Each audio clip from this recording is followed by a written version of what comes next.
Halusin testata tätä uutta oliiviöljyä, Don Vitka-oliiviöljy. Tämän valmistaja on mukana tässä Maajulssille Morsien sarjassa ja hän on nyt ruvennut markkinoimaan tätä öljyä. Ja yleensä käytän tätä Borges Classic oliiviöljyä ruoanlaitossa, mutta nyt on pakko kokeilla, että miltä tämä maistuu suutuntumana. Tämä uusi öljy, mitä en ole koskaan ennen kokeillut, mutta katsotaan minkä väristä tämä on.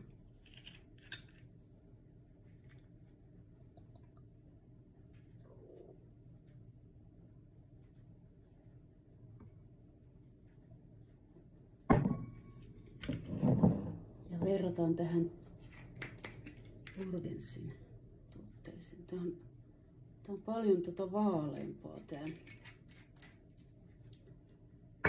mitä yleensä käytän. Maistellaan nyt sitten minkä makusta on tämä Don Vitka oliiviöljy. Tämä on tämmöistä aika keltaista.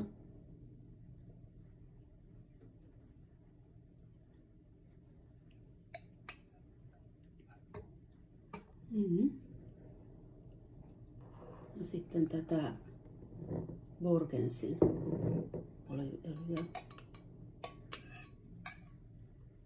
Tämä on vaaleampaa kuin tuo äsken.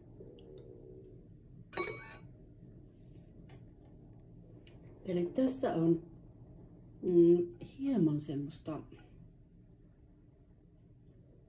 potkua, sanoisinko näin, että tämä on semmoista laimeamman makusta ja tässä on jotain särmää tässä oliiviöljyssä, mutta ehdottomasti kyllä ajattelin, että kokeilen ruoanlaitossa, että miten maustuu siellä.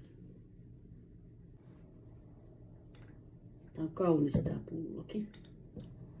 Ja näinhän se ilmeisesti pitäisi säilyttääkin tämmöisessä tummassa pullossa oliiviöljy.